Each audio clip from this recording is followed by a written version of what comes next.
So I'll count it off. 1, 2, 1, 2, 3, 4. 1, 2, 3. Just let's go. 1, 2, 3, go! 1, 2, 3, 4. 1, 2, 3, 4! 1, 2, 3, 4!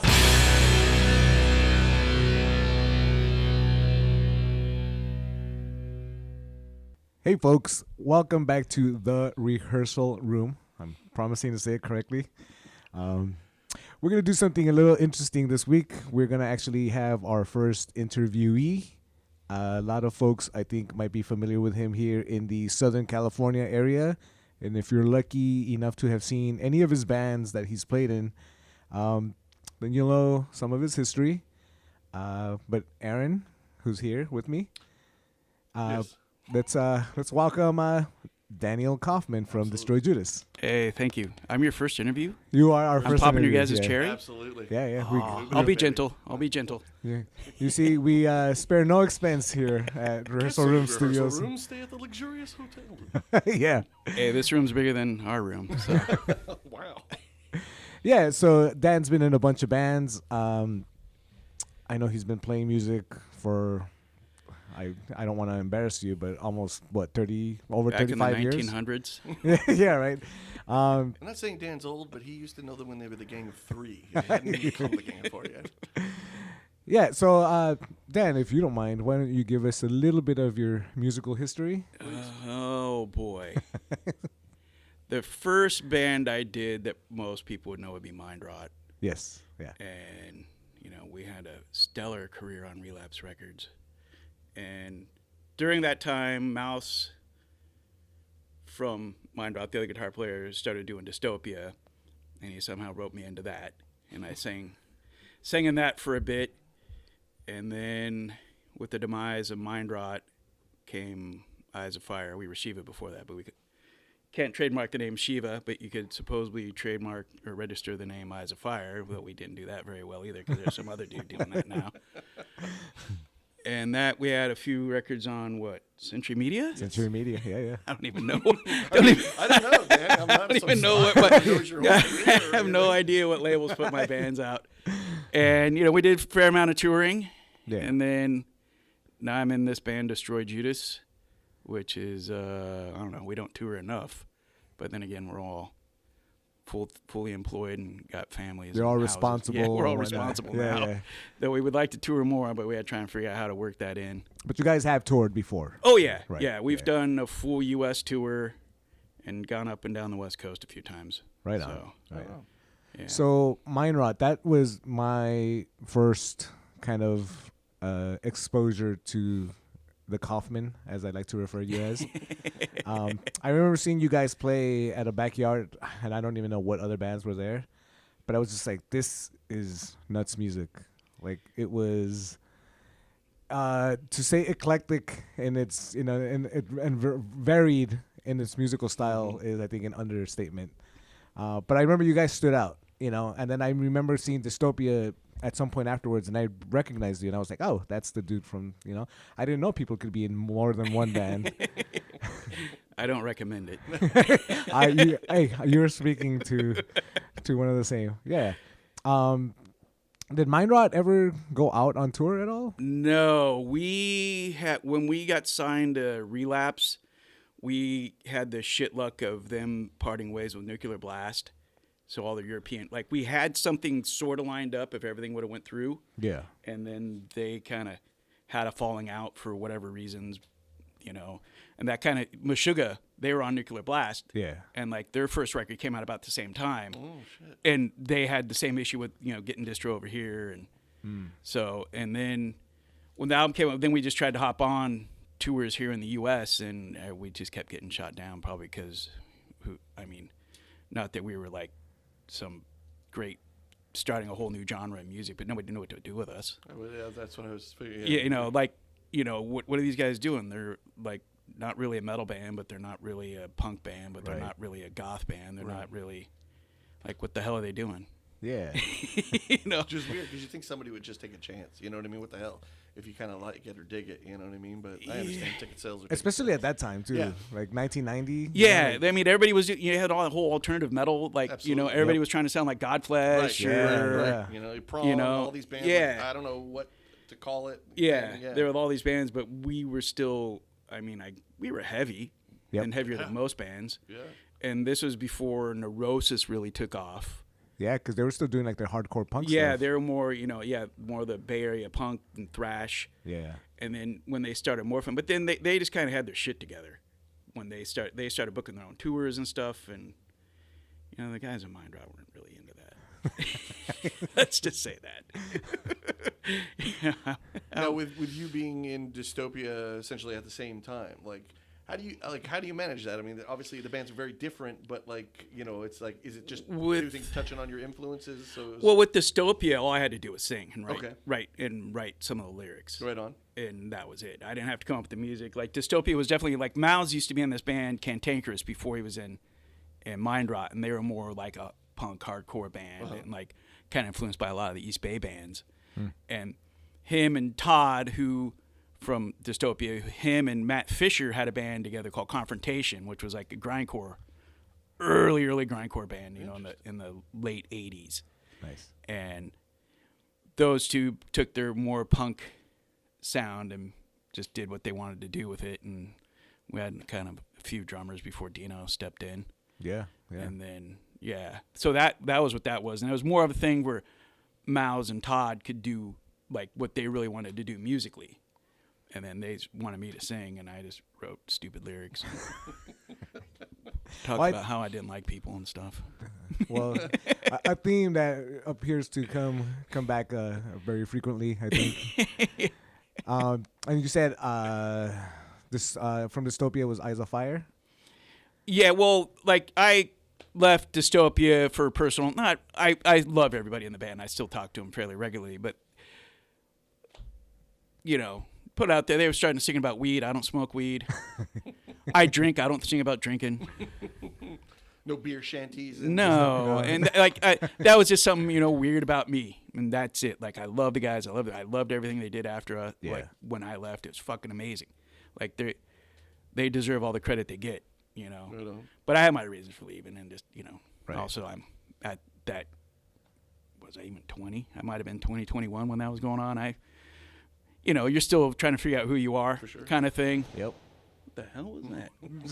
Sound effects. We're getting sound effects on the new podcast. Yeah. But, so I left and then just focused on Mindrot for a while. And then when that band just kind of fizzled out, then I had an idea for a band, that I wanted to do, and, like keep on going. And then Fisher kind of hopped on with it. And then we just kind of morphed it into whatever it became. Eyes of Fire is where I come in. Oh, okay. You remember that? Looking back, I knew who Mindrot was, but I had never really heard. But Eyes of Fire is where I came into to knowing you guys. And sure. Eyes of Fire is probably the most commercially big band I've done. Yeah. Commercial in air quotes, everybody. Well, you had a music video. We had a music video. Dude, here's a story about that. So Please. We had a video on Headbangers Ball, right? Oh, yeah. We were Bang of the Week, whatever that. I guess that means Video of the Week on Headbangers Ball. And you still are, my friend. You still are. I was very excited to talk about you guys. Yes, right. I never got to see that episode. We were on tour at the time. Oh shit! Okay. With Il Nino, I think is who we were on tour with. And as soon as that happened, our booking agent had a whole bunch of stuff lined up for us. A bunch of fucking killer shows. Like, that would have been great. Gets whole label. Hey, I got him this tour, that tour, this tour, that tour. And all they need to know is you guys are still pushing the record. They told us we got dropped the same week we were Bang of the Week on Headbangers Ball. Oh, shit. I'm like, what the fuck? What? No, that's interesting because I remember reading, I think it was in Decibel, or it might have been Revolver, one or the other, because the last album came out. Yeah. And it said that, and I got that when I have the double CD. Okay. It has the 20-minute song. Yes. Oh, that. And that they said it was like, they made it sound like you guys were kind of up for review by the label, and you guys kind of said, you know what, fuck you then. No. We're going to make our own little record. No. And that's why you did the 20-minute song. No, that was, okay, so we got asked, did they do like, what was it, Century Media always had like the Christmas balls or whatever it was. Okay, yeah. And they asked us to play that, right? Because we're on their label. I'm like, all right, sure. And they're like, oh, you guys got a 20-minute set. I'm like, what the fuck? We, just like I do now, have a penchant to write really long songs. Yeah. But we didn't have a 20-minute long song. Right. We had like a couple of 15-minute ones. And like, what are we going to do? And of course, me being me, I'm like, you know what? Because nobody was doing it at the time. Let's write a 20-minute long song. Yeah, we'll fucking piss everybody off, right? So we play this song as a joke. Yeah. Get done with the song. Like, we literally probably wrote it like 2 weeks before the fucking show. Nice. Right? We play the song, get done, place goes fucking ape shit. We're like, I'm sitting there just going, fuck. Right? Just, I'm bumming out because I'm like, oh, God, people like this. And then the head of the U.S. part of the label comes, hey, is that going to be on the new record? We're like, are you fucking kidding? Almost 20 minutes long. Like, where are we going to put it? Right. We already have, like, almost 50 minutes of music that we're putting on. Where are we going to put this 20 minutes? You got to be, well, hey, we'll do a double CD. We're like, oh, okay. Whatever. Hell yeah. And so it was the label wanted to do that. Okay. Yeah. No, we had no, like, we were all gung-ho ready to push that record and everything like that. Oh, we had, interesting. Okay. you know, my now wife would have probably have left me by that time, but, you know, so it's kind of, you know, win some, lose some. I still get to keep her around, and you know, she keeps me sane. You know, but yeah, no, we would have been out on the road probably for another 3-4 months after that, which I don't recommend to anybody. Yeah, like, you know, I can handle 10 days, but 3 months. Oh. Yeah, that's. You said Eyes of Fire was probably your most quote commercial. Yeah, that's the one most, because we had a video Right. when it was on Century Media. But then we had the same issue. Well, not really. Like, the European part of Century Media didn't know what to do with us. So they didn't push us at all over in Europe. That we were telling them, dude, just push it. Just put ads out. Just give it to people. Yeah. Because we didn't fit into a box. Right. Like, especially what was going on at that time. yeah, we weren't a power metal band. We weren't a thrash metal, black metal. We weren't any of that stuff. Right. You know, and I'm like, you know, like, Neurosis fucking goes over there and plays. People go Yeah. to see them, right? Sure. And well, we're in the same vein. I was about to say, because Neurosis around that time period was maybe when they were starting to dip down in popularity. You know, Yeah, I think so. That's when they started writing some of those really long, drawn out, super heavy stuff where it just, you had to sit there and go for a ride. Yeah. Like, it wasn't made for people to, you know, it seemed like they weren't writing for people to just sit there and, like, you know, get your 5-minute song or whatever. Right. There's a riff there. You sit there and you just let it take over your body. That would have been kind of around thing. the time of Eye of Every Storm and the Right, Welcome to the Right, or whatever that album is. Their comeback one after the Eye of Every Storm. Welcome to the Rising. I know that's not. Give Into the Give Rising. Into the Rising. Yeah, Given to the So it Rising would've came been out right- after you that. guys- Yeah. Well, I mean, I think I Have Every Storm would have been about right. yeah, Okay. 'cause, Yeah. I mean, that's in all seriousness, that's what struck me. It was like, I'm watching Headbangers Ball because every now and again maybe I'll get something worth seeing. At that time, it's Bullet for My Valentine. It's that kind of hardcore punky kids doing. I'm trying to think, like Norma Jean. shit Yeah, like that, okay, You know, yeah. real garbage shit for me anyway. Stuff I wasn't really into.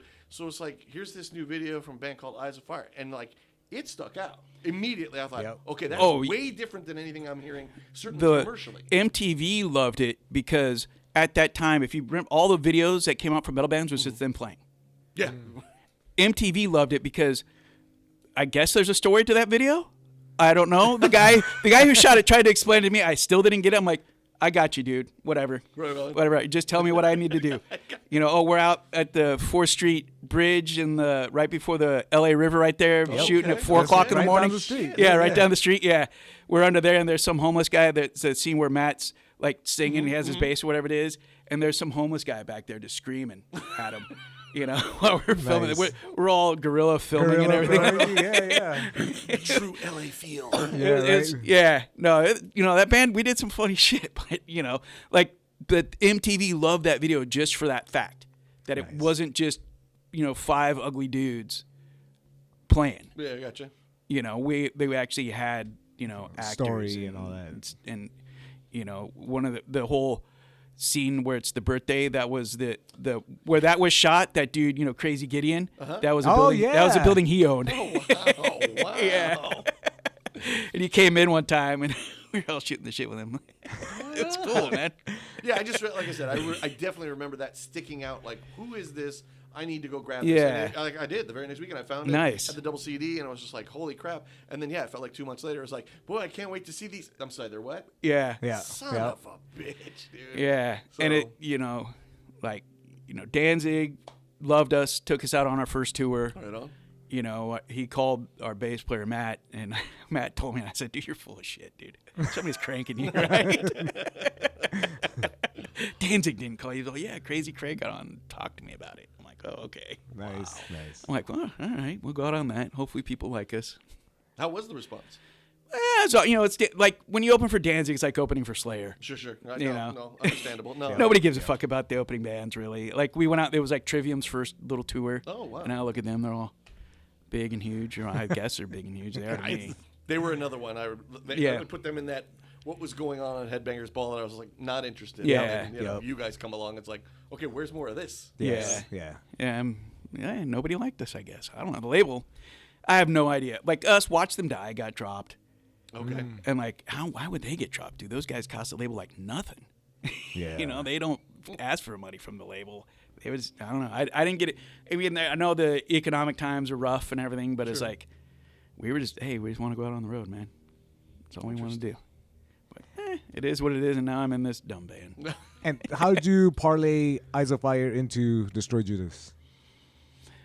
Destroy Judas was kind of going on near the end of Eyes of Fire. I was kind of getting bitter with the whole music industry kind of thing. Yeah. It's, I could only imagine it's worse now.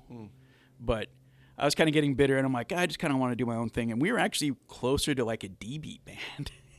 We had faster riffs and everything like that. Yeah. And that song Drown was actually one of our original songs. I don't know how that came about compared to everything else we were writing at the time. But then when we got dropped from Central Media, I'm like, you know what? It's my sign to just step away. I loved Matt. Him and I were in bands for a million years, but I'm like, I just need to go my own way. Yeah. Like him and I were definitely going down different paths. I just want to, I want to write 40-minute long songs. Soundscape type stuff. Yeah. Yeah. And I'm sure, he always was aiming to just, make that his life be, rock and roll or whatever, but, which is fine. So initially with Destroy, was that you, Nikki, and... And Steve Berta. Okay. We were, and then we had, for a little bit before we moved to Texas, was Jeremy Pito, who was in Morgian. He was playing bass. Oh, yeah. Oh, wow. And then he moved to Texas. And then Seth moved back down from Oakland. And his joining, he was jamming with some band. I can't remember who the heck it was. But we just kind of started hanging out again. And he used to be one of the Santa Ana punks way back in the day. And he just kind of came in, and I'm like, all right, cool, 3 guitars. Why not? Let's try this. Right on. And for the longest time, we just had 3 guitars, no Oh, yeah. bass player. And our first show was with, what's that band?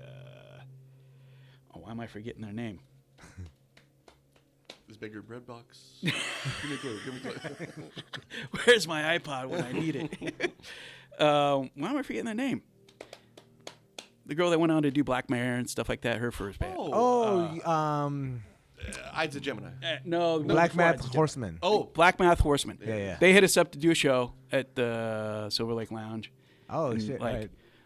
we played after them, of course, but whatever, I don't care. And we started playing, and everybody walked out, right? And then as soon as we were done, everybody walked in. They're like, dude, that was amazing. You guys were so fucking loud, we all had to leave. I'm like, all right, I guess we'll just be a loud 3-guitar player band or whatever. And then Steve Nelson was wandering around, and he didn't have nothing to do and said he wanted to play bass. And here cool. we are. And then he had nothing to do. The guy who was in 80 band. Yeah, the guy who's in a I bunch think he wasn't playing bass in anything at the time, so he was like, "Yeah, I'll play bass." Right on. So, and then we wrapped him up, and then Seth's life, got crazy with work and everything, and just, our motto with this band is, this band isn't worth losing your job or fucking up your life for. If good motto. life outside of here is getting too crazy and the band can't fit in, dude, leave, go. Yeah. Like it's an open door. I keep waiting for that to happen for me, but it's still not happening. It's a coming. It's a coming. I'm hoping so. So you mentioned Seth being one of like the Santa Ana punks. Were you kind of in that Orange County scene? I as grew well? up in Orange, basically, and me and Berger lived right around the corner from me, so we kind of grew up together. I've known him since I was 8. Wow. All right. Yeah. Wow. I did Like, not know that. Yeah. Like, when my wife and I got married, he said, "Yeah, I've known Dan longer than Joy's been alive." Again, Dan's very old. Yes. But yeah, we kind of, in Orange, there was kind of a punk scene, and, we kind of, the older, like, there was like this first wave of punk. There was a bunch of rad bands from, hardcore started in Orange County. It's what I've been said by middle class. They were the first band labeled as hardcore. Yeah. But we kind of grew up around all that, and I loved both metal and punk. Yeah. And just kind of went from there. And then, when I got older and was able to drive, I started wandering over to Long Beach, and I ran into all the Long Beach, crust punks and shit like that. Right. And, Yeah. when I was still in high school, one of our friends went to the UK and then came back with all these fucking tapes of like Hell Bastard and all this shit back in like the the late 80s and stuff. I'm like, whoa, what the fuck is this shit? Yeah. So, it's this stuff called crust punk. I'm like, cool. And then it went from there. And that's what I got into. I'm Guitar your first instrument, or? I started on violin. Oh, interesting. Oh, okay. No when I was shit. like in 3rd grade. Oh, okay. And then as soon as I could play a wind instrument, I went over to the manly flute. Hey, there's a guy in Jethro Tull who would like to That's talk the about whole reason why. Jethro Tull is the really? reason why I play music. When I was a little kid, heard Locomotive Breath, went, I want to do that. Now, who had this? Was this something you heard on the radio? Yeah. Your father? River, I'm old. Okay. So back when I was a kid, Jethro Tull was still played on the radio, and it wasn't a classic rock station. Yeah. It's the regular rock station. It's just your regular rock station at the time. So like Jethro Tull, I'm like, whoa, that's freaking awesome. And that guy's playing like that flute, and then he's like even singing while he's doing the flute parts and Yeah, stuff. I'm like, that's pretty interesting. And I eventually figured out how to do that. Couldn't do it now. I haven't really touched a flute in probably 15 years at least, because there's a guy used to live out here, Lob, L-O-B, like lots of beer, and he has this band called Instagon, which is one constant member. It's him, Lob. Okay. And then every show is a different lineup. Wow. Shit. And it just jams. And there's a couple of shows where he's all, dude, bring your flute. Don't bring your guitar, bring your flute. So I'm like, all right, bring my flute and try and freeform jam. And it was rough for me. But yeah. Mainly because the stage wasn't big enough for you to kind of. I couldn't, put my leg up. I was trying For to the wide pull off array the of whole flutes. Ian Anderson thing here. So from that, how'd you move into guitar? When I was like 11 or 12, I started playing guitar because, rock and roll. Right. And Of course. Something you got as a present, or? I think I mentioned to my parents I really want to start playing guitar, and they got me an acoustic guitar. And Anyone in your family play instruments? No, Right? I'm still trying to figure out where this comes from. I'm left-handed, which is no one else in my family is left-handed that I know of. I was born left-handed. Yeah. What happened? They made me switch. Oh, over they to tried. right. They actually did that. They Yeah, tried doing that with me, and it just didn't work. My grandma. They gave up. Yeah. It was, My aunt tried to do that it with was me. funny because when I was first playing bass, I used to play, right-handed bass upside down. Okay. Yeah, and then I was like, well, this is dumb. Let me Yeah. just learn how to play right-handed. So that's. Yeah. No, and then probably about that time is, going through my dad's record collection, I found MC5 Kick Out the Jams. Oh, wow. Hell yeah. Oh. Classic. And that album fucked my life up. So that made me want to be in a band. Nice. Like, I want to do this. I Right want to do what they're doing. And here I am. Did you try starting up bands before Mindrot? Oh, at yeah. all? Yeah. Yeah, I had a band, me and Steve Berta, and it was originally this guy, John Kelly, who used to be in that band Media Children. I don't know if you ever heard them. They were the OC Peace Punk band. And it was like proto grindcore. Okay. And we called it Impressions of Noise. Nice. And then Evan came along, and him and I jammed with that for a little bit. And then he went off and did his own thing. And we were going to going to see Confrontation and Apocalypse and A Solution, all those bands back in the day. And we just kind of networked with people. And then out of the blue, Matt Fisher got hold of me. He's like, hey, dude, I got this band. like everybody's doing grindcore now, dude. We want to be kind of heavy and slower and stuff like that, but like still be punk. I'm like, all right, yeah. We're looking for a drummer, and I go, Evan, right? Yeah.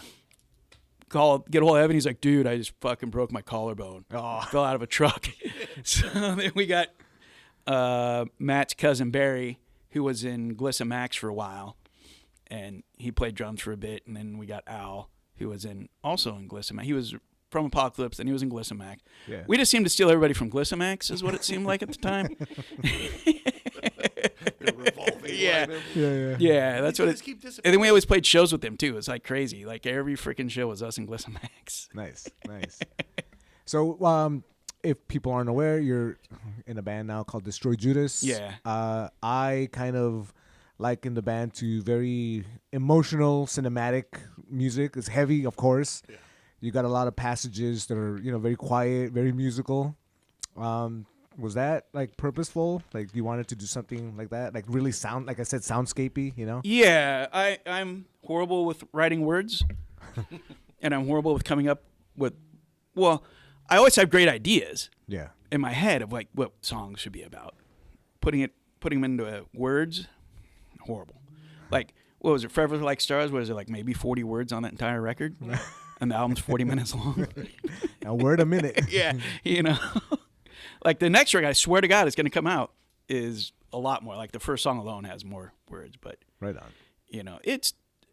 I've never been proud of anything lyrically I've written, even though people say, not everybody, but people, yeah, those are good lyrics. I'm like, are they? I seem to think so. Yeah, I mean, especially on the, I'm gonna forget the name of the song, the Light.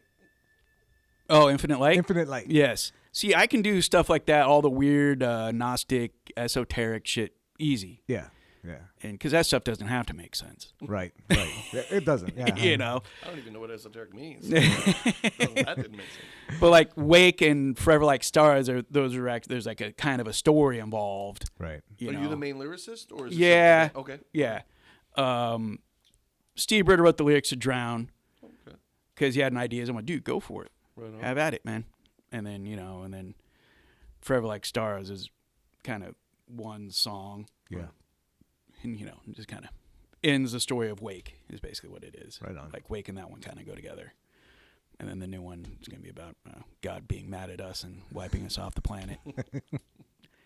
Happy, feel good. It's coming. Yep. Oh, we're almost there. I'm just kind of Revelations. Yeah.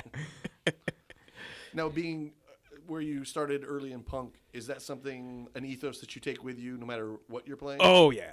Okay. Oh, yeah. I am a big fan of DIY. It's a pain in the ass to do. Sure. Yeah. And it's expensive. People always ask us, how come you guys don't put out vinyl? Have you seen how expensive vinyl is lately to get pressed? Nope. We don't make a lot of money. And besides, vinyl, those things get warped. They buy a CD. That'll last almost forever. Yeah. It's cheaper, and we make a little bit of money on that. Yeah. Like vinyl, seriously, we'll sell vinyl for $40. We barely made any money on it. And it's ridiculous that vinyl has to cost that much now. Yeah. And I feel guilty I feel guilty now charging $20 for a T-shirt, even though that we're not making any money on it. I still feel guilty. Hey, no. It's like, what happened? Why did Yeah, it's insane, especially the vinyl. Like you said, I mean, certainly when I got back into it, you'd find it $20. You're like, that's reasonable. Yeah.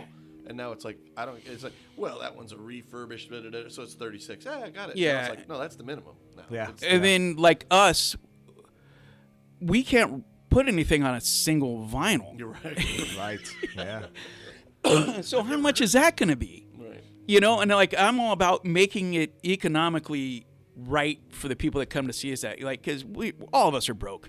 Sure. We're all broke as fuck, and like, so that's always where my head is at. I wish we could bring vinyl everywhere, and I wish we could sell it at a reasonable price, but we can't, and that's usually why we don't have vinyl. If somebody wants to put it out and they're ready to want to spend that kind of ridiculous money, hey, get a hold of us.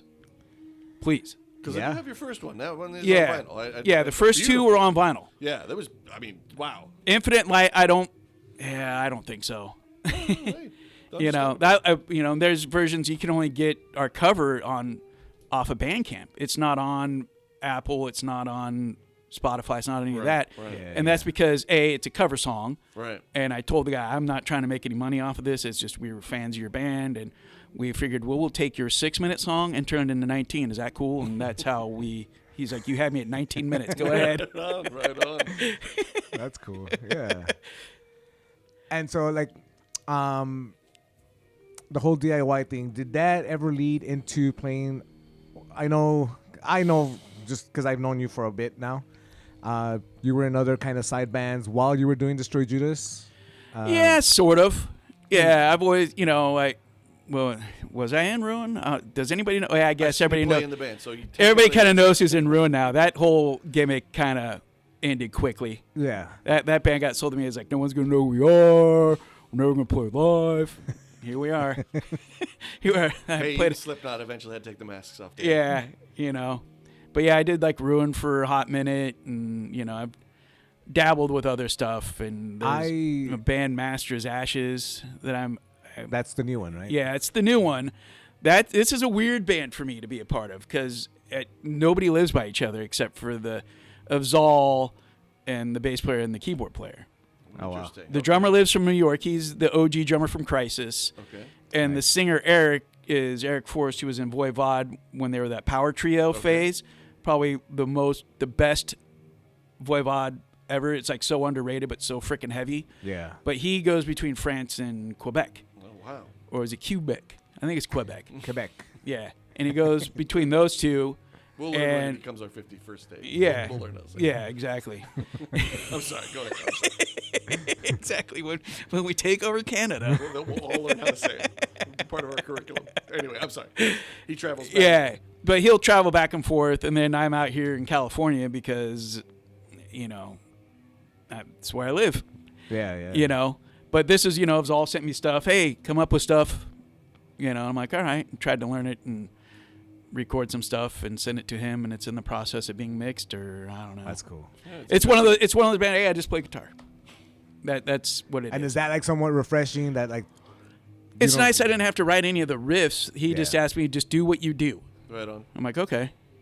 Because cool. that's, when you're sitting there trying to come up with a riff, it's like, fuck, all right, Yep. I got to write the riffs for this band too. I'm already having a hard enough time in the band I'm in.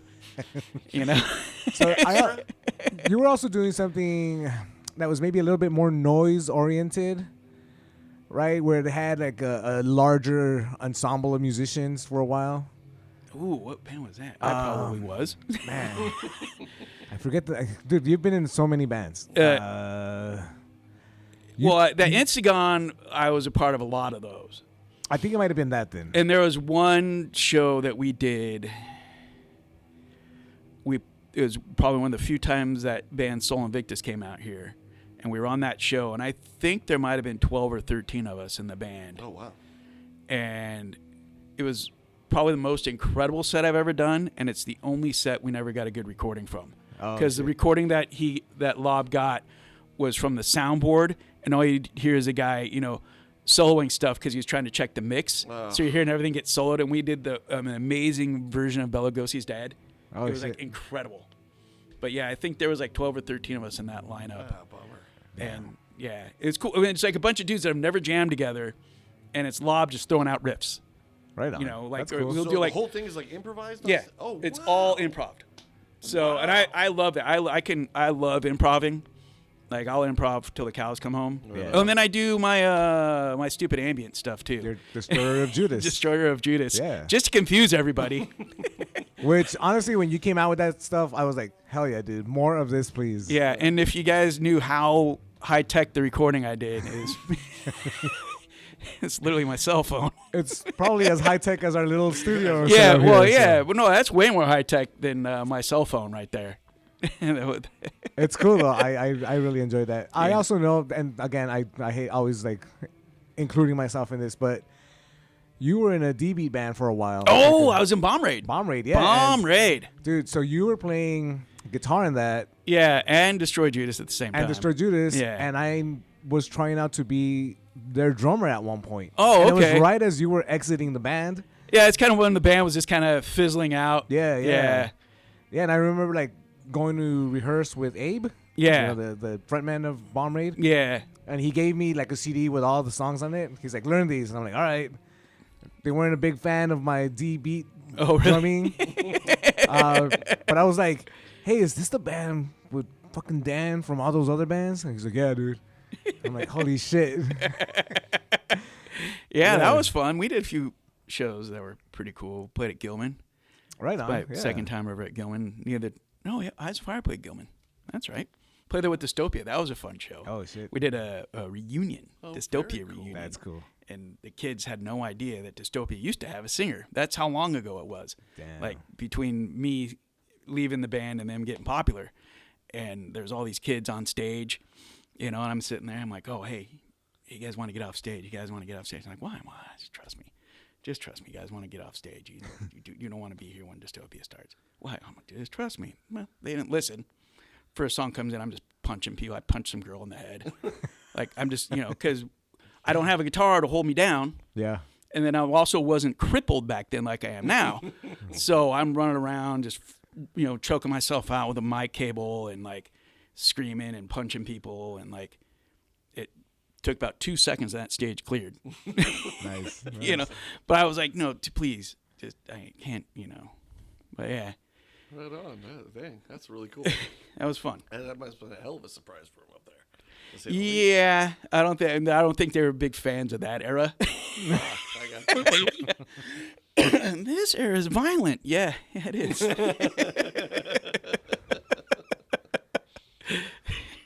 I was gonna say, what do you have like any maybe something coming up for Destroy Judas as far as recording? I know you mentioned a new album earlier. Yeah, we're just got to get in and do the vocals and mix. Is Okay. basically where we're at now. We have all the lyrics written. We actually been playing some of the songs live now. Yeah. That we have the words all kind of hammered out. Once we get in, it seems like I'm like, okay, we're gonna go. Let's go record these vocals. We got a show coming up. Like we got 2 shows next week. Yeah. Show in May. Supposedly a show in June. A show in August. Like we're like, what the hell's Which going on? I was gonna say, by the time this comes out, a couple of days would have passed. But if you want to plug any shows, We're playing the Shea Cafe, the world famous Shea Cafe. Cheap, healthy eats. Yes, on the 17th. yes. Yeah, 17th with our buddies Mountaineer Another great band. and Fractal from Tijuana and Only Echoes. If you guys haven't checked out Only Echoes, they're playing the same night you guys are. Yeah. Crap. They're amazing. Awesome, heavy instrumental band. And they're coming out with Abandons from Denver as well. Another Nice. great heavy instrumental band.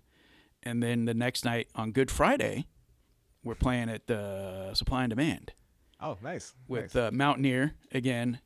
And our good friend who almost was a member of Destroy Judas, Makita Power Electronics. I don't know if you've caught him yet. No. It's a one-man dude with a bunch of toys, and he screams. Well, And this makes feedback and screams for about 10 minutes. And I'd take some shit like that. yeah. Yeah. And then Hexengarten, who they're this cool.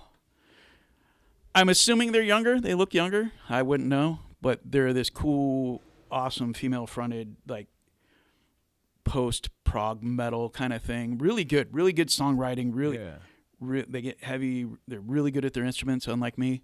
So it's awesome. And then come see us. We're gonna bust out a song we haven't played in we think 9 years. Nice. Hell yeah. 9 years. We're Well, gonna, that's something I always loved about you guys too. It's like you guys play. There's a lot of shows where you wouldn't necessarily think you fit. oh you yeah, fit. we played with the Mob one time. That peace punk band from the UK. Yeah.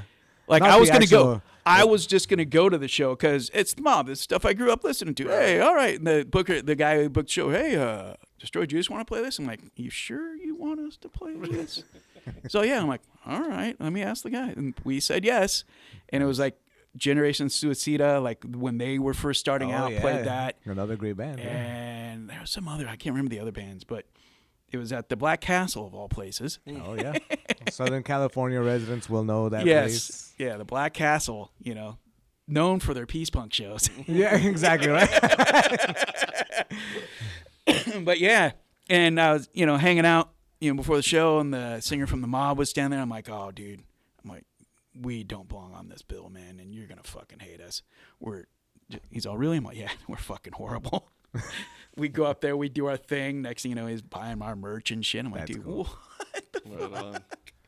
Well, I guess old people do like metal. Yeah, right? So, like, aside from that show, are there any other, like, I even hate phrasing it like this, but any other, like, memorable shows that previous bands that you might have been put up with on a bill that maybe didn't go together that stand out for you? Oh, Eyes of Fire. We would play with, like, Babyland. You remember them? Oh, yeah. We would play with them. Like, I love that band. We played with them quite a few Babyland is times. awesome. Yeah. And we did a show with them, and was it Usher House or House of Usher? One of those goth bands back in the 90s. Yeah. Right? I'm like, why the fuck are we on this? I'm like, whatever.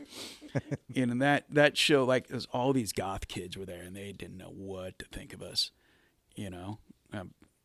Why would you? Yeah, yeah. You know? And who else did we play? Like Eyes of Fire was around when that new metal was going around, and we just so happened to be friends with all these bands from Orange County, and we would play shows with them, and it just made no sense. I can imagine that must have been for especially people who I were mean, into the new metal yeah. thing. To hear you guys would have been, what the hell's going on? Like, we played the Tiki Bar one time with some bands that were like total new metal, and like their fans just didn't know what to fucking. There's what? Why are these guys so angry? Right. These guys aren't like new metal angry. These guys are really angry. I mean, even that Il Nino tour, I don't know why we were even on it. Besides just to sell records, I guess. Yeah, yeah. But it was Il Nino, Devil Driver, Oh wow. Bleed the Sky, and us. Oh wow. And sure, Il Nino, Devil Driver, and Bleed the Sky make Sure. total sense. Yeah, yeah. We get on the bill. I'm like, all right. And there's shows I remember we were playing, and I'm just doing my thing, screaming my head off, and people looked fucking scared. Nice. Mission accomplished. We sold no merch, but mission was accomplished. Scaring kids or adults or whoever they were. That's interesting. Yeah. Because that's what Neurosis. First time I saw them was at Ozfest. Yeah, And I that was a remember thinking weird. The same thing is going like, why are they so angry? Yeah, Like, when I heard they got on that, I'm like, wow. I'm all, But how's that gonna go over? They turned myself and the guy I went with. They turned us into fans. Right. and away. and also usually they were playing during the day, so their Yeah. visuals weren't really there. No, they had none yeah, whatsoever. But the visual of them alone, Yeah. believe me. Yeah. Prior to them was King Norris, which is the guy that used to do the sound for Howard Stern's. Oh, okay. And Power Man 5000. Yeah. And then you're like, And and then then- comes Neurosis, you're like, Jesus Christ, these guys are gonna kill. Like, those Yeah. must be their roadies setting up because wearing Yeah. the outfits. So yeah, I Okay. for sure. With the Yeah, Eyes of Fire, you know, to a bunch of and new like- metal kids, I can't imagine. Mindrot, we fit in with anybody. We were we played a show with Master that's actually on YouTube. It's great. Bert from Fear Factory came up and sang on a song and shit. Nice. Oh, right like on. back Oh, in the yeah. day when everybody was tight. Yeah. Back before, I don't know, rock and roll ruins everybody's fucking friendships, I guess. Yeah. And then we would turn around and go play with like Raw Power, like Nice. a couple weeks later. Right on. It's like, what? Master and Raw Power? How does that even? And like we fit in on all those shows. Yeah. Yeah. But Eyes of Fire was that, because that was definitely at the time when just metal was like trying to figure itself out. Yes. You had the new metal, you had the, death metal was pretty much dead at that time, except for the few big bands, Yeah. And you had that new kind of thrashy Bullet for My Valentine tribute. yeah, thing you had going like, on. you had like those bands. Norma Jean. And those then kind of seeing Poison how Bell. I only know how to play one thing really, or write one thing. I can play whatever, but if you want me to write a song, it's going to sound like insert the bands I write the music for, and that's it. Well, it wasn't a hard transition from going from Eyes of Fire Yeah. to Destroy Judas. Yeah, for it's, sure. So, I was just, eventually, as they say, music's cyclical or whatever it is. Eventually, kids will like what I'm doing. I think so. I think, with the way music, not scenes, but just like likes and dislikes tend to go. I know we're in a big death metal revival at the moment. Yeah. Yeah. But for a good minute, there was room for those epic sounding bands. Yeah. And the fact that you guys have kind of stuck it through all that, I think you know, like what else? If I don't do this, I'm probably in jail. So, you know. Which hold on for after the show. 'Cause somebody wants to speak to you. You know, like it is like, you know, people talk. Oh, it's just, you know, some people play music just because they want to be cool. Some, you know, for me, it's like literally like everybody needs like their outlet to let the dark demons out. Some people draw. Yep. Sure. You know, whatever it is. You know, some People people do podcasts. Yeah. There you go. Right. Some people I'll get my demons. Yeah. Some people do both. Yeah, but you know what I mean? I'm all, no, the music, that's the only way I know how to express my bullshit fucking feelings.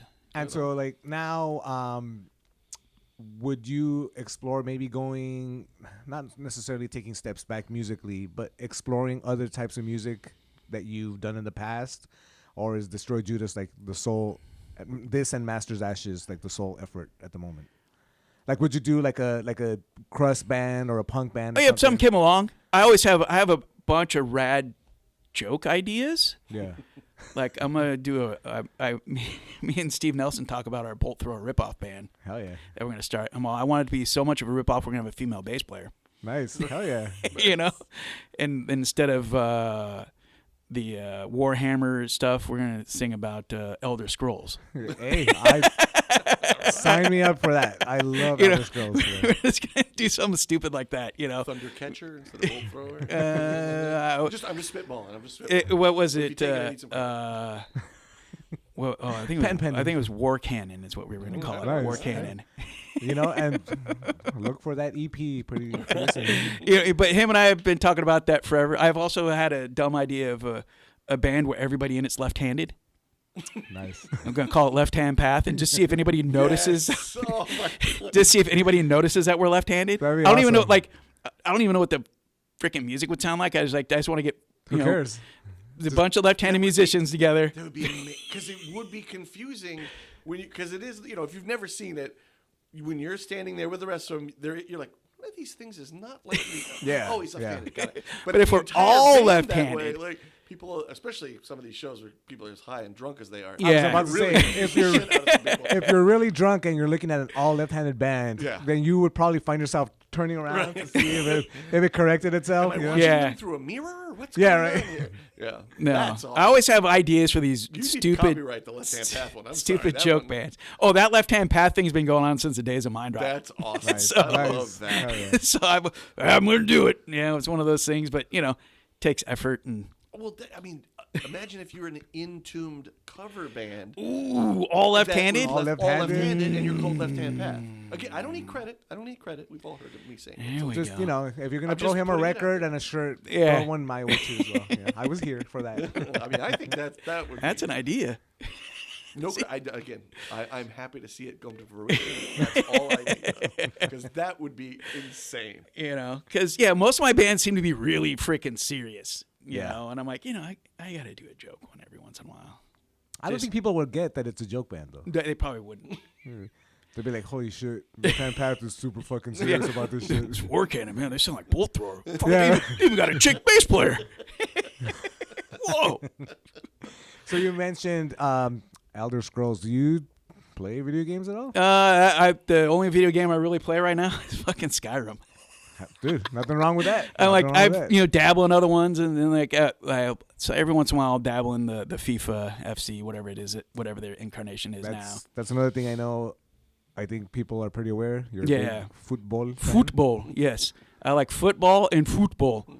So that's it. You don't ask me about any other sports. I don't know anything about them really. So And he's an amazing fantasy player, by the way.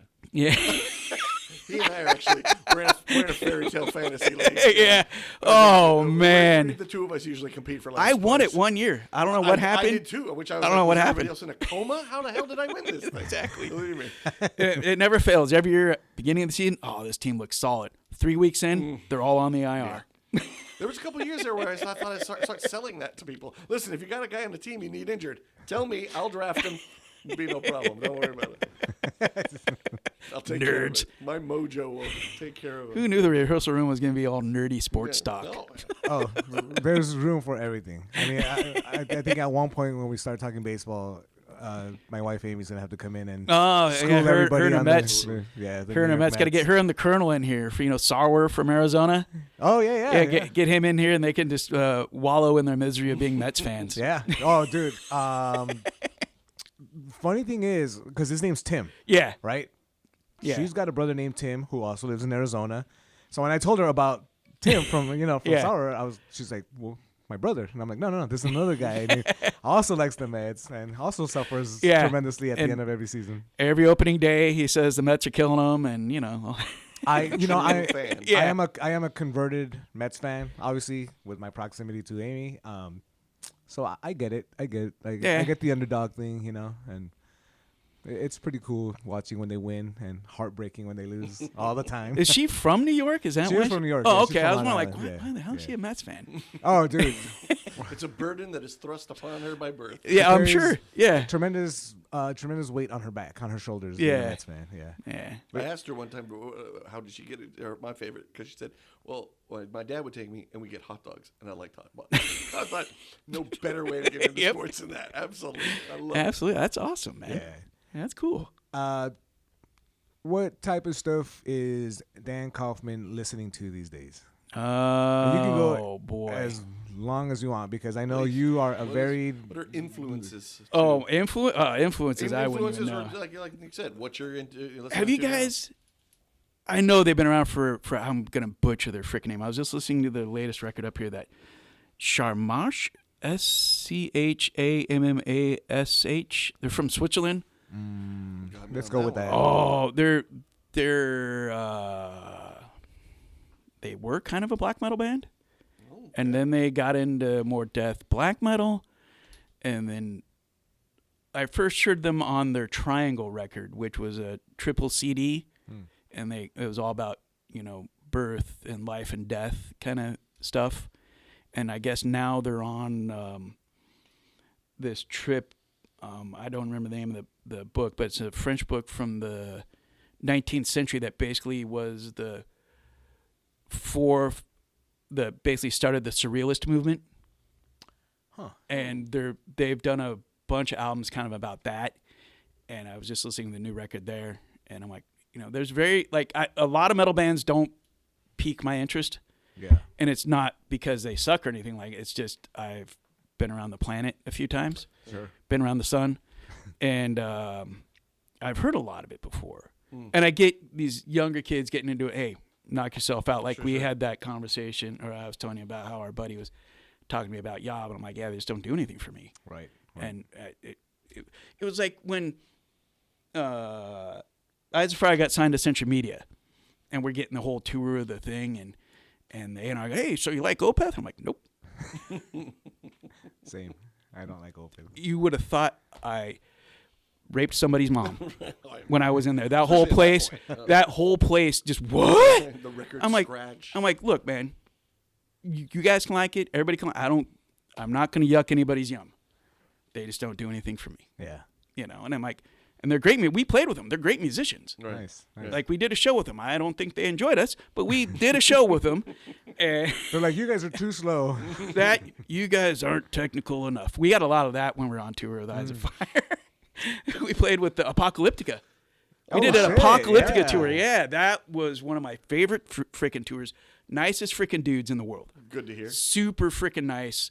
And yeah, we were playing in Montreal, of all places. And I love that city, but some of those people are just fucking dicks.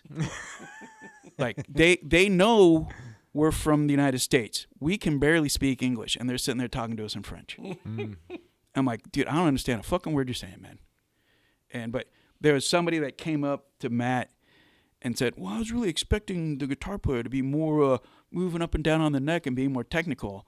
And I told him, when I was over here in the conversation, I'm like, dude, I'm a lazy guitar player. I will take something really technical and dumb it down. Just because, hey, if I ever get drunk, I still want to be able to play it. Because I have been drunk at a few Eyes of Fire shows, and I was still able to pull it off. But, yeah, no, that was a cool tour.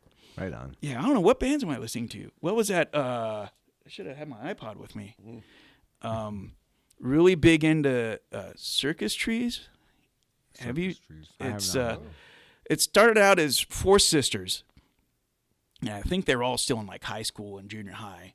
And it was kind of like this heavy, not really shoegaze, but shoegaze-esque, like adjacent. And then now one of the sisters, I guess the story is that she, moved and got married and is living a beautiful life. And now the brother plays drums. Oh. Okay. And they just put out their new record. And it's the heaviest, not heavy album I've heard in a long time. Right on. And then, of course, Cinderwell. Oh, I'm pointing at my shirt like Nick can see what I'm wearing. Yeah. Or anyone else. That's all right. It's not video, Dan. It's all right. But I'm like staring at Nick, pointing at my shirt. Like, read the shirt, buddy. Yeah, come on, pal. Cinderwell. Like, I listen to a lot of stuff that isn't heavy, like as in distorted guitars and stuff like that. Yeah. Like Cinderwell is acoustic, and her songwriting is fucking out of control. And just, how does that influence though when it comes to distribute? Because obviously the guitars are distorted. Here's the a long time ago. Like I'd noticed, I don't really listen to the music that I play. Right. And I decided, I was really into like that first wave emo, really into that. And I'm like, and then I was like really huge into Drive Like Jehu and all that stuff. And I'm like, what if a band like this just played fucking heavy? Of course, I'm nowhere near smart enough to write like Jehu does. Like I've seen that band a handful of times, and I still don't understand how they wrote their songs. You do. But I would listening, to like Modest Mouse, and stuff like that. I want to take what this guy does and just make it heavy. Nice, interesting. And like Jimmy Eat World, not the first couple Jimmy Eat World records, I think are phenomenal, and like they're catchy. There's hooks. I'm always like really big into having hook like riffs that are like you'll remember after you hear it one time. Yes. Yeah, and mission accomplished. Yeah. Yep. So I'm like, what if I did that? Like, there's a song, "Fly Away" from Eyes of Fire, right? Mm-hmm. Like that is literally me just writing my emo pop song right there. Hell yeah. Hell yeah. Awesome. Like the riffs are a total like emo song. There's a song we have now that's going to be on the next record that I swear to God it's a Songs of Haya song, but we fuck it up enough to where it doesn't sound like him. Songs of Haya? Yeah. Dude, I love Songs of Haya. Like Jason Molina, like my now wife and I saw Songs of Haya in quotes because it was just Jason Molina at Spaceland. Oh, wow. Wow. And it was him with some other like folky dudes, and he played, and by the time he was done, we were so fucking depressed that we couldn't stick around for the next act, and we went back home to Long Beach and got fucking pissed drunk at the bar. Like, yeah. So you're saying it affected you? Oh yeah. And then like everything he's done it's like that. And Magnolia Electric. We saw them. Yep. They were fucking incredible. Yeah, I saw him play a festival in Chicago when I was out there. Oh, nice. Yeah, it was amazing. I love Songs of Haya. But that's the stuff I listen. I listen to that. Of course, the Silver Mount Zion, whatever version of it, and Godspeed is still always one of my favorites. If anything, I try and say we try and be like the Godspeed of metal. Just write these stupid long songs again, mission accomplished. Like they're like not that I'm classically trained enough to do what they're doing, but I like the idea of just these long, just like they take you on a trip. Yes. And then when we do our visuals, they hopefully it helps people because we're not interesting people to stare at. And oh, come on, Dan. But with that, I really like the whole visual aspect, and just in case I got stealing that from Pink Floyd, everybody. Yep. So, amongst many other bands. I mean, Pink Floyd was the first band I saw do that, and I'm like, all right, I want to do that. And and is even that a collaborative effort with the entire band? No, it's pretty much Nikki. Okay. Yeah, Nikki gives Nikki something to do. Okay. Besides play drums, I guess. As if that's not enough, right? Yeah. But Nikki was like really into like he was getting into doing film and like video editing and stuff like that, and then that's cool. What he's doing. He comes up and just sets up everything. He goes, hey, check this out. Though usually I never see what it is because I'm too busy singing and trying to remember what chords I'm supposed to play.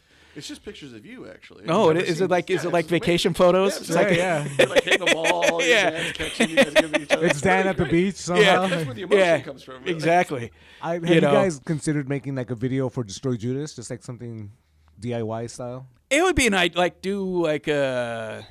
that'd be something interesting. I've always thought about that, like maybe do like a DVD on the CD kind of thing with the visuals that go with the songs.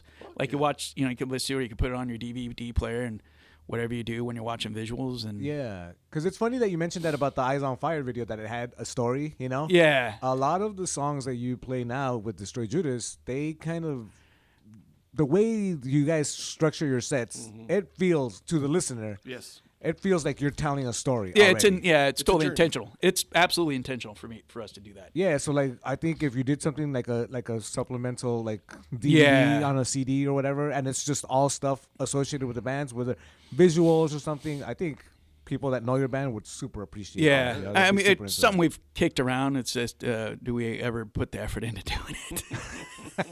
Like I miss being the thing I miss about being young is I had all that energy. Sure. Yeah. Had all energy to do all that kind of stuff, and probably even more free time to do that kind of stuff when I was younger. Now with the full-time jobs and the, life getting in the way kind of things, and it's weird. Getting old ain't for the weak. No. But just like you were talking about earlier on the internets. I always say it's the alternative. Yeah. Oh, absolutely. Like I'm glad I made it this far. Yeah. And I'm shocked I've made it this far. But yeah.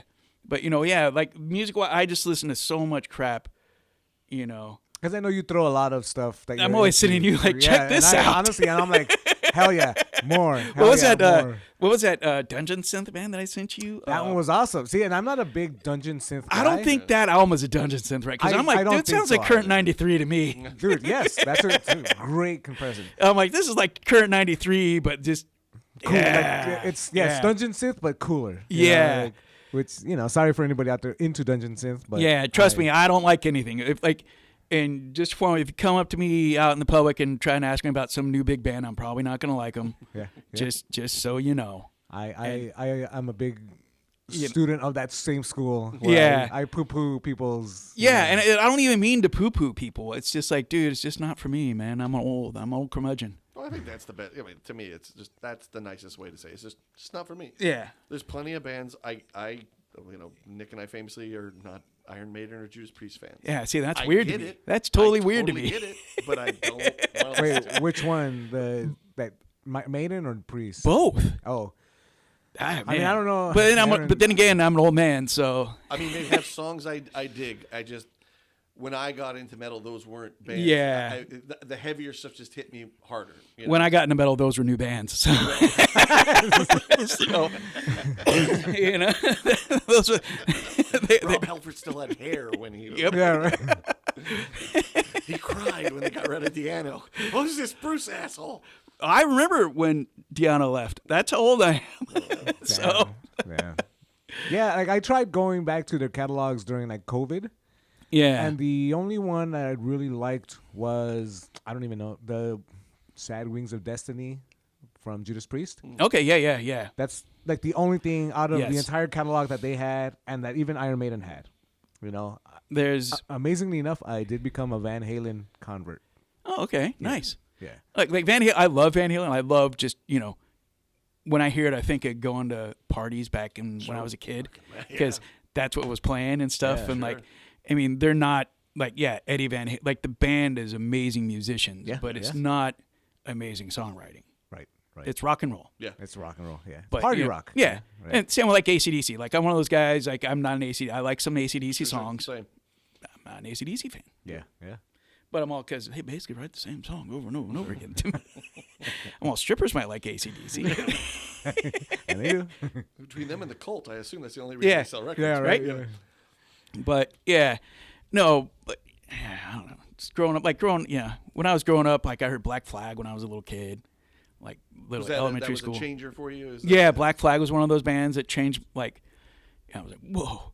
Yeah. You know, and at the same time, then when I was probably 5 or 6, and one of my cousins like, hey, you want to hear this really cool record? I'm like, all right.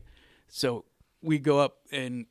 They lived in this house where above the garage had kind of like a great room, but it was where the kids would go hang out. Okay. And, and this was like the 70s, of course. And there's like, black lights and the black light posters and beanbags and shit. And he puts on Dark Side of the Moon. I'm fucking 5 years old, 5 or 6, right? I think I shit my pants. Like, I was like, dude, what? Yeah. What is this? Yeah. And, so needless to say, I rip off Pink Floyd a lot. Yeah. Do a lot, You know. do a lot worse. I have seen you kind of commend David Gilmour on more than one occasion. Oh, yes. So yeah, Yes. I much like you. He's one of my. I'm not a big guitar guy. you Yeah. know, but he's one of my absolute favorite. Yeah. guitarists. Who else? Well, now that you mention it, what are some of your influences guitar-wise? Robert Fripp from King Crimson. Hell yeah. Just because he would just always think outside the box. And I'm really a big fan of his Frippertronics, like his ambient stuff that he does. Okay. That shit's really cool. When I was really learning how to play guitar, I was Randy Rhoads. Nice. Though I could never do anything he did and all the like, never could do it. Of course, Iommi. Yeah. Because why not? You play metal, you better be influenced by Black Sabbath, right? Agreed. I mean, I don't know. Are any of these kids that come up these days influenced by Black Sabbath? They better be. So. You know, I sure hope so. I think they know it in passing sometimes. Yeah. You know, because there's so much music now, right? Yeah. There's so much music. So some of these older bands, they probably hear about them and think like, oh, that's old timer music at this Yeah. point. Which they're not wrong, right? But I mean, come on, it's Black Sabbath, I right? can Yeah. give you, if I may, I can give you one really great story. Is a guy at my work, his daughter, I think she's 13, 14. He comes to me at work and says, "Hey, you ever hear of this band Acid Bath?" I said, "Fuck yeah, dude! I'm going to see him. They're reunited." He's like, "My daughter's asking about it." I go, "Get the fuck out!" Wow. I'd already made her a couple cassettes of Metallica. And Yeah. I think I knew she liked that. Wow, get and the he's fuck just out. like, "Yeah, I don't know, man." I was like, "Dude, they're fucking great. Good for your daughter." Get that. And Wow. I had mentioned it to Nick, and Nick gave me some CDs of the Sumerians. Hey, give her. So I gave it to him last week. He said, "Do you like it?" Dude, she's digging it. I said, "Okay, I got some more Nice. stuff." So I went home. I made her some mixed CDs. I gave it to him. I said, and let her know anything she likes on there. I can give her more, whatever you know. Yeah. And I try to keep it as appropriate for her age as possible. And he said, "Oh no, she's liking it." I go, "Oh cool." And the look on it, yeah. And I go, "Oh yeah." He goes, "Yeah." I called up and I asked my wife. I was like, "Hey," she goes, "Yeah, she's listening to it." He goes, "Well, she might be listening to the Metallica." She goes, "No, I know what Metallica sounds like, and I like Metallica. I don't know what the hell she's listening to." They should make her a Destroy Judas CD. Oh God. I put some, I again, I kept it some alternative rock stuff, but also some heavier stuff, But I can't. Of course, nothing comes to mind now. That's great. But, Acid Bath. So believe me, but I was just like, wow, I had no idea. I mean, even in our circle, to some degree, Acid Bath is still a bit of an underground band. Yeah. So the idea that a Yeah, 13-year-old now is discovering that. The idea that they're selling out the venues that they're selling out for this reunion blows my mind. The last time I saw them was at the Showcase Theater. Oh wow. Oh yeah. And they weren't even the opening band. Somebody got stabbed at that show. That was fun. Damn. But it was Rest in peace, brutal, Showcase Theater. brutal Truth and I think Pungent Stench. Wow. They always play together. Yeah, Yeah, I think that was the tour. Damn. Yeah, it was cool. That's a fucking good show. It was fun. Yeah. Good times. So, Yeah. so hopefully, all that is to simply say, I do believe anybody is going. It may not be as popular as it once was. It may never be as big Yeah. as it maybe was when we were kids.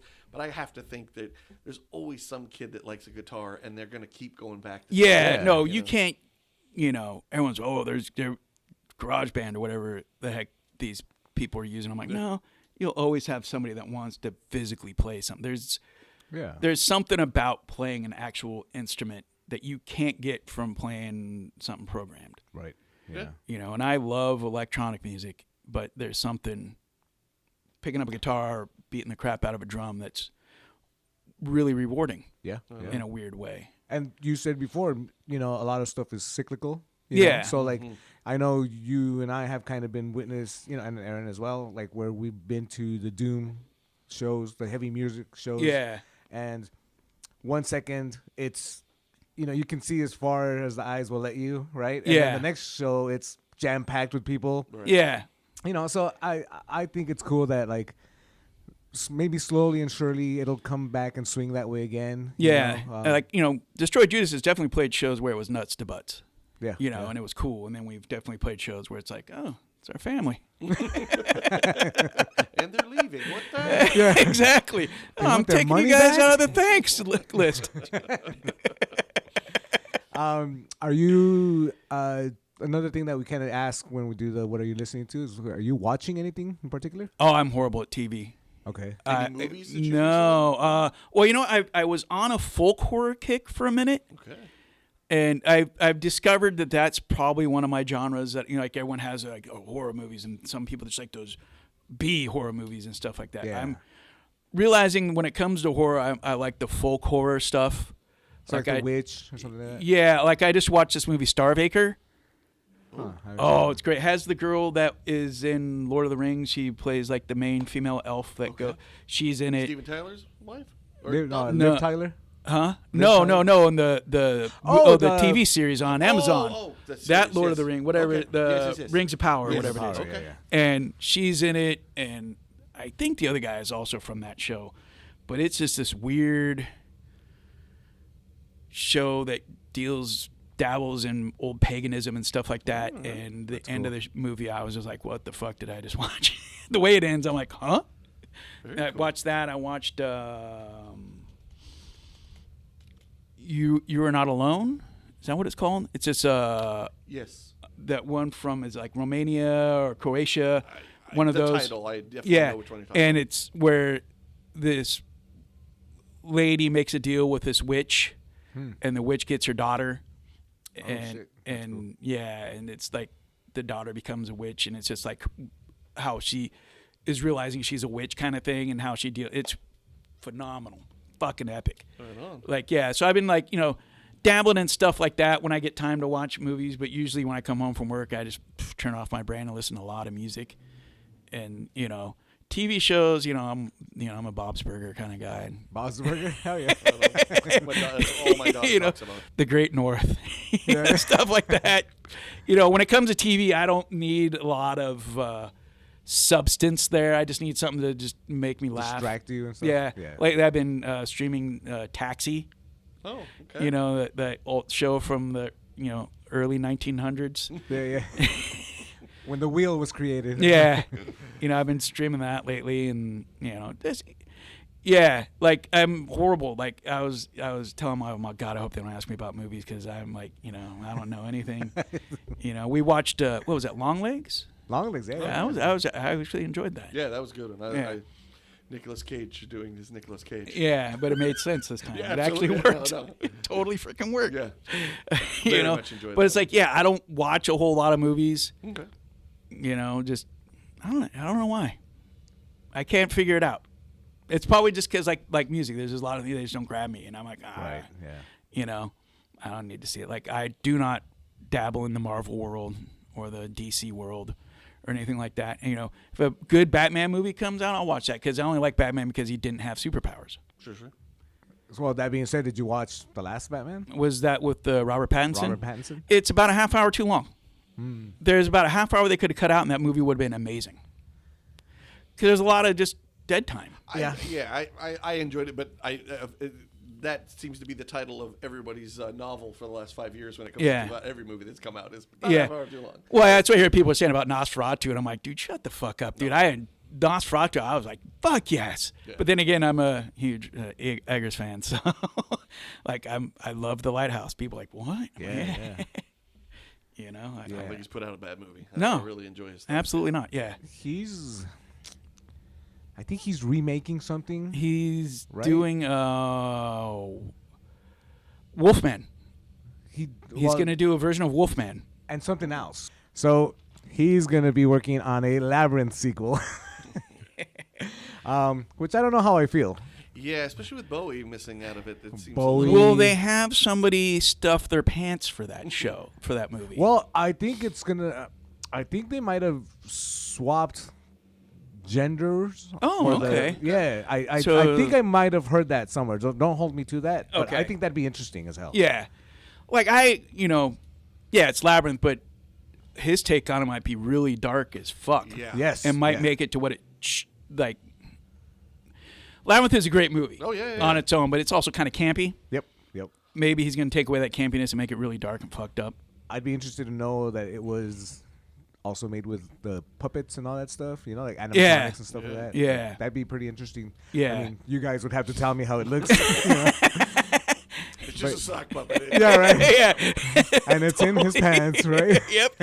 It's weird. This sock puppet came out of the guy's pants. The power of the voodoo. do. Yeah, I love all his movies, you know. But when they announced that the kind of the sequel to that, I was like, oh, like. I always feel that way about something like Naked Gun. I'm kind of like, really? Yeah, right. Come on. I love Liam Neeson, but we'll see. Yeah, I guess it depends on the actor. I mean, the director that's doing it. You know. Yep. I mean, I trust Eggers. He's so far so good, right? Yeah. Really, but yeah, there's some of those sacred ones you feel like maybe we just make Earl. Yeah. I kind of felt that way with Nosferatu, but I think he added enough of the first and the original remake of it, the 79 one. Yeah. To kind of blend it into what he eventually put out. And that movie was dark, but it was so like you couldn't see it, Nick, unfortunately, but it was shot. Every freaking shot you could have put up on a wall. Yeah. That's what we said. And it was like it was shot so amazing and just like you're just like fuck. It was like his project of love kind of. Yeah, it was something I guess he'd been wanting to do for a while. Yeah. I loved it. I know a lot of people didn't like the way Nosferatu actually sounded, like Count Orlok. Come on. But I loved it. I was like, God. Does anybody know what Count Orlok actually sounded like? That's the thing too, right? Like kind of like complaining about a salad at a steak place. Like, who cares? Yeah, right. I mean, yeah. Like you're already here, just enjoy the ride. Just be stoked that they weren't speaking in the proper, language they spoke at the time. Like The Witch was literally 1600, 1700 English. Yeah. And most people, that's what people hated about that movie. I'm like, are you kidding me? I loved it. Yeah. That made it even more real for me. Again. Yeah, that's an awesome movie. Yeah. And same with The Lighthouse. That was like, 1800s, like New England, whatever English they were speaking then. And Northman, I'm sure was. I know I read. Northman, they did a lot of research, accurate, research on the symbolism and everything like that, and the stories. Like I said, just when he adds those kind of details and stuff. Yeah. And visually, it's amazing. The guy does his homework, and I'm all into it. I love Wes Anderson. Yeah. Big time. Yeah. He's another one of those guys. So it's like, what the hell? My viewing pleasures are bizarre. Seems like you're like a guy who has a vision and keeps to it with all of his movies. Yes. There's nobody who goes, who directed this? Wes Anderson? I have no idea. It's like the moment exactly. you see, like, Wes Anderson has a new movie. Yeah. I dig that kind of stuff. And then, some of especially this early stuff is just all-time cinematic greats. Like, I never stop watching that. Yeah, Roll of Tenenbaums probably definitely his best. I'm a huge Bottle Rocket fan, and good one, yes.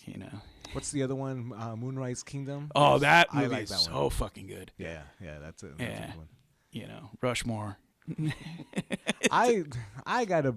All right, I'm glad you got a bone to pick with Rushmore, do you? Yeah, man. Because. Oh, are you? What's the guy's name? Like the main guy? Schwartzman? Schwartzman. Yeah. Man, everybody is in love with that guy. I don't know what it is. I can't get into. He's good in Wes Anderson movies. Yeah. I'll give you that. He is good, but in that movie particularly, I just could not get into that movie because he's a punk ass kid. I think that's he played that role very well. Yeah. Yeah. It was like Wolf. It was like super famous. Your mom's super famous. When you're part of the Coppola. Yeah. But he was supposed to be like this dickhead kid and just like full of himself, and I think that's ultimately what turned me off. And he acted so well, you freaking hated him. Yeah. All right. You're supposed to, right? I mean, exactly. I don't think, he's one of the. You don't know if you're supposed to like or hate that kid. Like you feel sorry for him because he's going for the older lady, but he's a Mrs. Robinson scenario. Yeah. Do you have like any any I think we all are aware of the comfort movie thing, like something you can go back to and just put it on and not care. One of his favorites, Fast Times at Ridgemont High. Oh, right. I saw that post. I'm like, it's one of the greatest movies ever made. Oh, I'm gonna kick Nick's ass next time I see him. Yeah, I famously do not like Fast Times at Ridgemont High. To me, it's like the perfect movie. That and Ghost Dog. I revisited that one for the first time in a long time. Ghost Dog is This amazing. is where you want to kick my ass because I'm sorry. I was wow. like, Jim Jarmusch, man. Yeah, Jim Jarmusch. Yeah. I love Forrest Whitaker. I understood what he was trying to do. But there were definitely, you talking about cutting out a half hour. There were definitely a few points where I'm like, there's nothing happening. That's Jarmusch for you. Most of his movies were like that. But definitely, Cheech and Chong's Up in Smoke. Hell yeah. Which they're coming out with. Yeah, I heard it's supposed to be their final movie or whatever. Last movie, Cheech and Chong's last movie. Yeah, that's what they're saying. On 420. Did you see that like zombie Jim Jarmusch movie? Yeah, that was interesting. Yeah, I thought it was pretty Where cool. the Sturgill, like they were always playing Sturgill Simpson. Yes. Yeah. I think the name of the song is the name of the movie. Yeah, the dead don't die. No, Yeah, dead don't die. Dead Don't Die. There you go. Yeah. The dead don't die. Yeah. Yeah, that was a good one. You know, yeah. Aaron, what have you been watching? Watching the only thing new that I was watching. We continue with our 6 Feet Under marathons. New movie I did watch. Nothing as highbrow as what we've been talking about, but I still enjoyed it. New one on Amazon. Viola Davis. It's called G20. She's the president of the United States. Goes to a G20 summit meeting, and they take all of them hostage, but her. She's able to escape. Hell yeah. And, essentially it's Air Force One. I was going to ask, is it Air Force One? Essentially. I mean, look, again, Viola Davis is she's a great actress in general. I mean, she's bringing something to a movie where, like, Viola, really, we could have used a D and it still would have been all right. But good action. The bad guy in it is the dude from who plays Homelander in The Boys. Okay. So he does.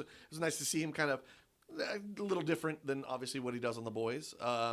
But yeah, good fun. Those are ones that always remind me of when I was a kid. HBO on Friday night would play these action films that probably shot for about $100,000. Yeah. And, good action sequences, the story that you're like, oh, please. You know what I mean? But whatever. It didn't have to make sense. It was just fun. And my dad and I would watch the shit out of those things. So I'm always a sucker for those. But it was, in all seriousness, actually really good. The good little twists here and there. The action's fantastic. They always do some of the same tropes that many of the action films do. It's like, these guys are murderers, right? There's no negotiation. If you have the chance, just kill them and be done with it, Or when she has that hand-to-hand combat with a guy who probably outweighs her by about 150 pounds, It's just like, oh, yeah. No, don't get me wrong. She's in incredible shape. They give her the backstory, she's ex-military. So I get it, but you're still just like, you want to shoot him. You don't want to fight him, But they're fun movie. It was tons of fun. But, I haven't. This week just didn't get around to watching old stuff that Sicario, the second one. Nice. Watched that one for probably the 1,500th time. You talk about when Nick asked you about comfort movies. I think Nick and I, we share about 1,000 comfort movies there. Wow. Oh, yeah, yeah, dude, believe me. The love affair here is runs deep. It's just, Don't let me interrupt. No. It's just, I mean, I'm a third wheel here. I mean, it's one of those ones where I'm sure Nick's experienced it, where you play a movie where the wife walks in and goes, "Seriously?" And you're just like, yeah. I am watching Heat for the 5 billionth time. What's the problem? But yeah, no. Other than that, yourself? We finished White Lotus. Okay. Which pretty cool. You know, right. I mean, I still hate rich people and all their shenanigans. Amazingly enough, Patrick Schwarzenegger, who's one of the kids in the movie, or adult children in the movie. Okay. He somebody else mentioned this, and I kind of picked this up. He comes off as a young Tom Cruise in this. Oh, interesting. Yeah, just by like the trying to be the center of attention, but not really nailing it yet, which reminds me of Tom Cruise in his younger days. Sure. Is he a Scientologist? I don't think he is. Okay. But at one point in the series, and I mentioned this to Aaron before, it sounded like he was running advertisements for his dad's workout app. Because it's called The Pump. Yeah. And he must have said The Pump like 20 times in the first episode. And I was like, okay, buddy, we know who's the sponsor here, right? It's his version of Super Troopers Meow, where you're just like, right? They're editing it later, going, "Wait a minute, what the pump? Why does he keep saying that?" Yeah. So we finished that, and we started the new season of Black Mirror. Oh, haven't. Oh, okay. Which I know Family that would just kill me barely if I came started. out. I'm not gonna spoil it for anybody, but holy shit! Okay. The first episode is holy shit. It's good. Okay. It's really good. Yeah. So from that, just catching up with Daredevil because, of course, Yeah. So that's been awesome. Punisher just came out, and he's awesome. I am reminded. The show that Adolescence. Yeah. I did watch it. Wife and I sat and watched it. What'd you think? This is the bad part and the good part. Very much enjoyed it. Yeah. I think I didn't understand what the thing was supposed to be. So I was going into it like a murder mystery. and being like, ooh, how's he being set up? Ooh, is that the kid who actually did it? Da-da-da-da-da. And by the time I found out my wife was the same way, we both got to the last episode and realized, oh, we're just supposed to shut up, watch how this affects everybody, and cry. Okay. There's no mystery to any of this. I don't know if you remember. It's all about just so programmed by everything else I watch. You know? Yeah, they're actually trying to do something a little outside the box. Let's just see how the world affects people. And that's what I thought was so amazing. It bothered me that, damn it, I didn't realize until the last episode. You didn't the switch. Yeah. Because there were things he mentioned.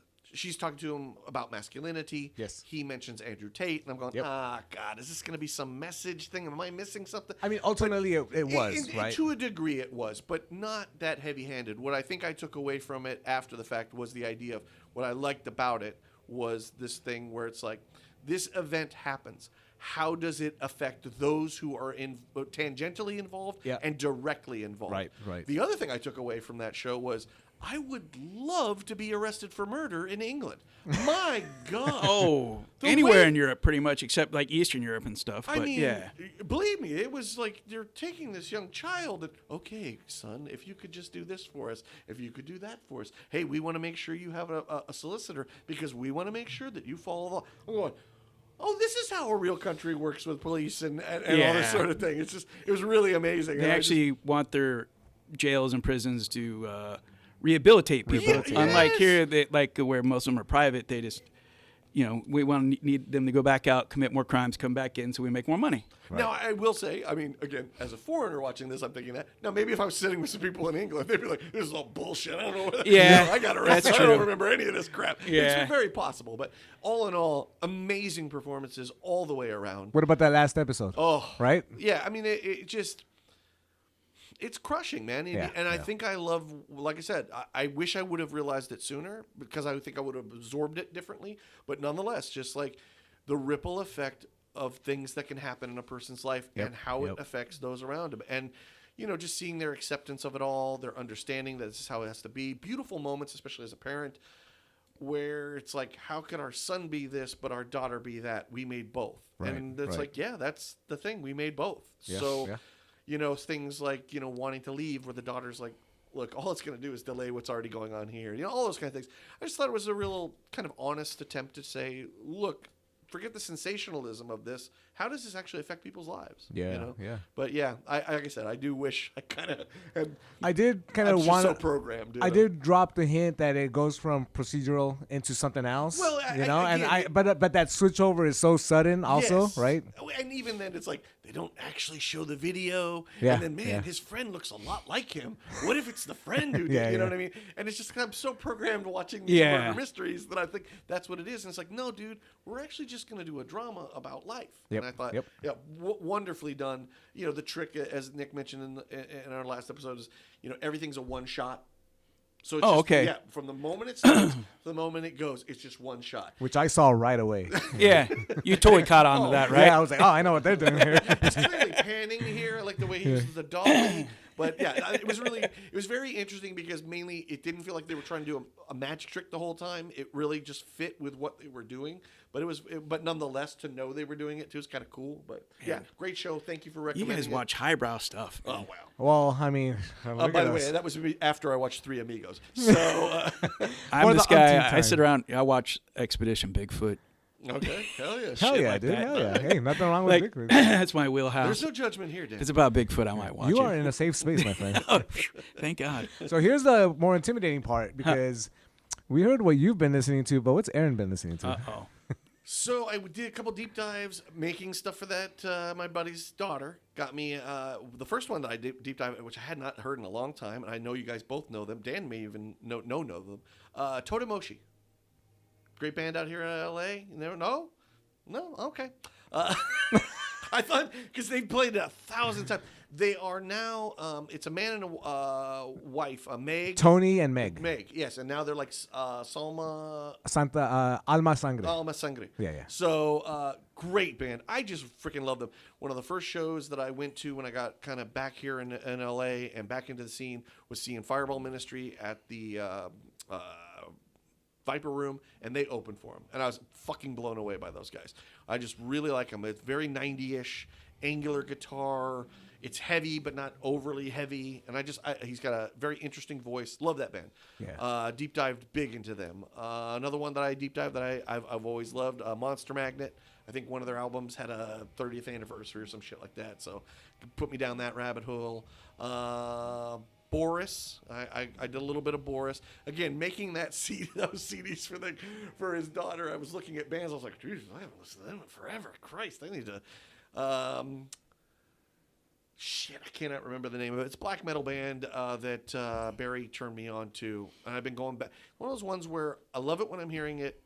It's like I forget about it.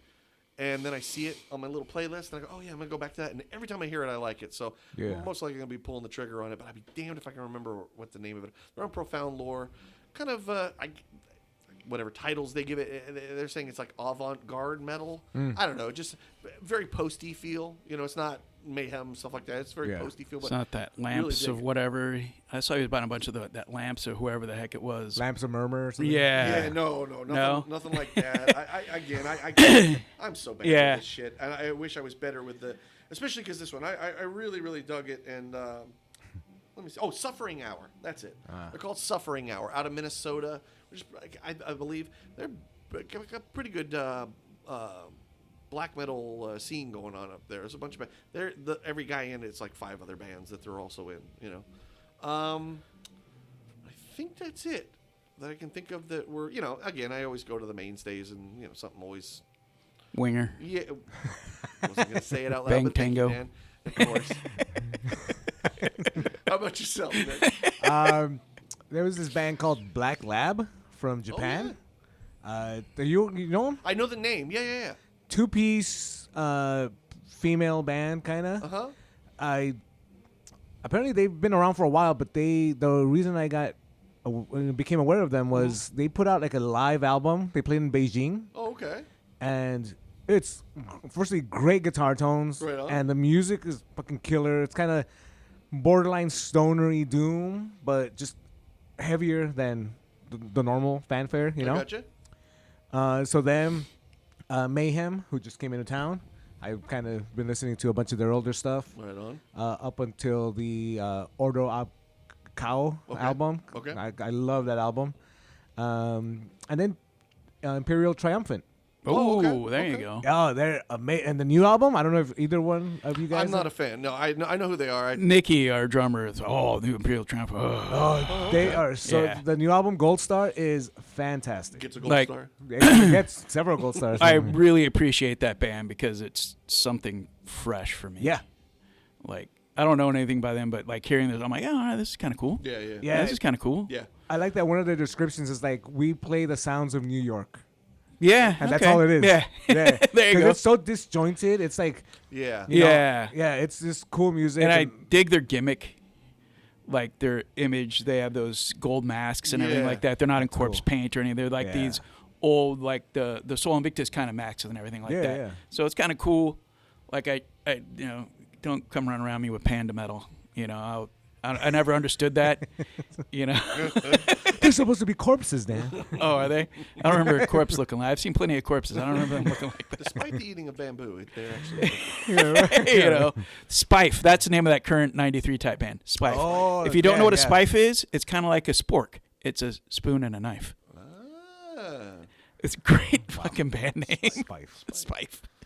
All right. Well, you know what? If bands can be serious about their music like that and then have names Yeah. like that, I think I have a future in music. I forgot I have my phone with me and it has a whole bunch of bands on it. Oh, well, I mean, if there's Nothing any wrong other with ones you. that you want to... You guys know who Bill Fisher is? No. You ever heard of, what's that, what the fuck's the name of his other band? You had told me about this one, too. Yeah, no, he's really cool. His other band is the Church of the Cosmic Skull, I think is what they're called. Yeah. They're like this weird 70s kind of stonery kind of band. Okay. Not a fan. In case anybody wants to know if there's stoner involved in the band's genre, I'm probably not going to like it. Okay. But this is like, this album here, it's like a throwback to like 70s, like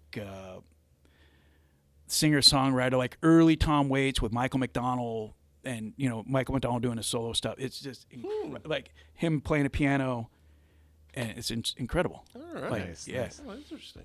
Yeah. there's but I don't listen to anything cool like you guys. Actually, I haven't listened to Mayhem in a million years for some reason. I just been a band that I've always enjoyed. I totally respect them, and when I listen to them back in the day, I'm like, oh, shit's fucking crazy. Like listen to these guys. Plus, for me, Attila is one of the best vocalists. Yeah. So I will always listen to anything he's a part of. And then if you haven't guys caught on to Museum of Light yet, do it. Museum of Light. Museum of Light. Okay. They put out their second record. It's All right. if you're like fans of like Kowloon Walled City, not that they sound like them, but they're heavy, but not a metal band. I gotcha. Yeah. In that same vein. And Have you heard Birds in Row? Yes, I have one of their albums. I think. Nice. Hell yeah. Yeah. But just Cool. Museum of Light. All right. yeah, Museum of Light, everybody. Another one I did. I forgot. I don't know if you guys have heard it yet. The new Mars Volta. Anybody give that a shot? No, I haven't. I didn't even know they had a new one out. Yeah, So what I does found that out tell yesterday you? about that. Yeah. Well, it was a surprise album, from what I understand. Yeah. Like I saw a lot of social media stuff about them. Like, what's going on with Mars Volta? Yeah. The new one just came out Friday. I didn't like their last two. So, what I love about Mars Volta is those up until Goliath and Yeah. I like Okay. the Yeah. proggy, weird, we're going everywhere kind of thing. And because I was reading, I was like, man, this just, I like it. I didn't stop listening to it. It was good, but it just, but I was reading, I guess they have their last few albums. They want to do just kind of pop music. They're not interested in doing. Oh, so it's more like. It's not pop music Okay. by any stretch of the imagination, but it's definitely slower, some ambient stuff. Every song, there's one song's like 28 seconds or something like that. You know what I mean? Yeah. So the album just Grindcore. flows right into it. Yeah. But Grindcore. it was great hearing his voice again for sure. I love his voice, but it was good. Just not. No, you think? Yeah. Yeah, I love the older stuff. It's just I just I loved At the Drive-In when they broke up. Sparta's first couple albums I absolutely loved. Yes. And Mars Volta's next 5 I was like awesome. I saw Sparta last year. They were on tour with the Get Up Kids. Oh wow. Get Up Kids were doing the 30th anniversary of 10 Minute Mile. Okay. And I appreciated Get Up Kids when I was, when they were first coming around, but they were fucking incredible. Yeah. Oh. But Sparta, like I saw Sparta back when that second album came out, and they're freaking amazing. Yeah. And then seeing them this time around, there's a 3-piece, and it was still freaking incredible. Nice. And apparently the drummer that they had with them learned the songs like 2 weeks before they went on the road. I'm like, first of all, I didn't even know they were still around. Second of all, I'm like, but yeah, but it was nice going to the Get Up Kids show because back, in the 90s, all the emo kids were super fucking skinny. Like I weighed about as much as 5 of them. But then all those emo kids now are about as big as me and got kids and stuff. And I'm like, yeah, you knew you were going to get fat. Can't stay skinny forever. Anything else, Nick? I'm sorry. I don't. Aside from Imperial Triumphant being the last one, I was going to ask, is there anything else you want to kind of put some attention towards? Anything band related? We just do what we do. I'm always surprised people want to talk to me about stuff. Like I text you, I'm like, dude, I'm really boring in real life. I might have stories that I can kind of remember, I kind of remember this, but they usually involve a lot of alcohol. Like people have been posting flyers of shows. I'm like, yeah, I don't think we played that. And it's, oh no, yeah, you guys played that. In fact, there's a picture of you playing that. Exactly. I'm like, fuck, I don't remember that. But getting older, I'm like, but yeah, no, the band's playing. I swear to God, we're gonna finish this record. I swear to effing God. Recorded at Trench Studios. Yeah, Trench with our buddy John Haddad. From Dead America and what other bands was he in? He was in Phobia for a hot minute. Yeah. He was the drummer on the first Eyes of Fire record. Oh. No shit. Yeah, he was a drummer on that record, and then Nicky jumped on the second one. I know. Yeah. Word. All right. Yeah. So. Well, a big reason of why we kind of wanted to do this was, hopefully we have some listeners out there from across the country. I know some people might know the bands you've been in, but I don't know that too many people are aware of the people involved in the music, and I wanted to kind of let them know that, hey, there's a mastermind behind the veil, as it were, He uses that word loosely. Just take the compliment, Dan. Yeah, we're really horrible at taking band. Like it was, how come there's no band photos of you guys? Well, we've tried to. Every time we've done it, the camera's broke. It breaks, and the film gets all On jacked purpose. up. No, we're like, I'm all, dude, we're just that ugly, I guess, and we always break the cameras. Do you not have a train track that you can stand next to? Oh, well, then I don't want to be on that, what's that Facebook page? The railroad guy. It's like a joke page. But Yeah. I don't want to be on that, dude. I'll get in trouble. They're still working on their forlorn face. Yeah. Yeah. Like we definitely don't look as depressed as our music. No. When you see us and you listen to us talk, but that's because we do the music that we do and we get all that crap out. Somebody did an interview with Mindrot and they were like surprised at how utterly goofy we were. I'm like, yeah, well, we do this music and now we can be goofy. Look up the word catharsis. Yeah. Yeah, and that's also, again, I think people that are aware of the music, maybe they don't know you, or some of the other players involved. Yeah. Kind of want to introduce you to them if they have not heard of you. And if you see me out, it's a miracle because I'm a recluse. Like, I don't go out much unless it's to go to football matches or the brewery right down the street from my house. Other than that. Nothing wrong with that. Yeah. So now you know where to stalk them, everybody. Yeah. Right. If you know where I live. Yeah, so check out Destroy Judas. They are on Instagram, Facebook, Bandcamp primarily. Yeah, Make sure Bandcamp, go there. Most of our stuff's name your own price because that's how we roll. Except for Infinite Light, we still got money on that one, and then I'm sure when we put out something else, that'll be a name your own price kind of thing. Yeah, so go to Bandcamp. Yeah. Listen to the music. Throw them a few bones for their efforts. Yeah. It's definitely worth the cost because, as I said before, it's incredibly beautiful cinematic music, very emotional. Yeah. And if you get the pleasure, and Nick and I certainly have, of getting to see them live, please do. Yes, yeah. Do it. It's one of the best live acts in Los Angeles. Wow. Hands down. Yeah, hands Wow. down. Yeah. I wouldn't go that far. Well, On our side. Yeah, I guess not. Every time I'm up there, I'm like, that sounded weird. Famously, before we Please. ended here, you've played shows where you've gotten the power cut and you kept playing. Yeah, we have a habit of breaking fuses. I think we played with I think it was the one-time Downfall Gaia toured the U.S. Yes. with Black Table. Yep. Yes. And they were the main bands and we were on there, and then it was some local more death metal-y bands played, and it was at VFW, I think is where we were playing. It was in Norwalk. And the Norwalk VFW. Yeah. And probably 5-10 minutes into our set, the power goes out, and Nice. and then we blew the power at the 5-star one time with I remember that. with not Model Another Well, the guy's other band, KO Dot. Oh, right. Oh yeah. Yeah, we played with KO Dot, and Toby Driver was nice enough to say, "Dude, that was heavy." And I'm like, "Well, yeah, we blew the power. I hope so." And then they went on; they were 3 times louder than us, and didn't didn't blow anything. I'm like, "What are we doing wrong?" Well, Damn heavy, man. Yeah. Too And damn KO, KO Dot. That show was awesome. Our buddy, he said didn't know who they were. I'm all, dude, you just gotta go. Come see KO Dot. And at the end of the show, he's like, I don't know what I just watched, but I liked it. Right on. Yeah. Cool, man. Well, dude, thank you so much Yeah, for joining thank you us. guys. This was a first for us, and we're Hopefully, super I was honored. gentle enough on Oh, you guys. absolutely. Oh yeah, this is awesome. Yeah, again, check out Destroy Judas wherever you can, and if they come to a town near you, please visit Yeah, them. we're trying to play out more. Yeah, we're trying hell yeah. I think people will definitely enjoy We're it. trying to figure out our logistics. That's where we're at now. Cool, man. Awesome. thank Well, you. we'll catch you guys next time. Thanks for joining us. Thank you. Hey, folks. Thank you so much for checking out the rehearsal room. We super appreciate you spending time with us. If you have any questions, comments, or want to yell at us for any of the takes we've expressed in any of these episodes, you can contact us by emailing us at therehearsalroompod@gmail.com. All one word, therehearsalroompod@gmail.com. We're also on Instagram, Facebook, and now on Blue Sky. Also, if you have any recommendations for any movies or any bands you might want us to check out and give a listen to, feel free to send those in. We always accept submissions. Or if you have any shows coming up that you feel we might be interested in checking out, let us know and we'll give you guys a shout out.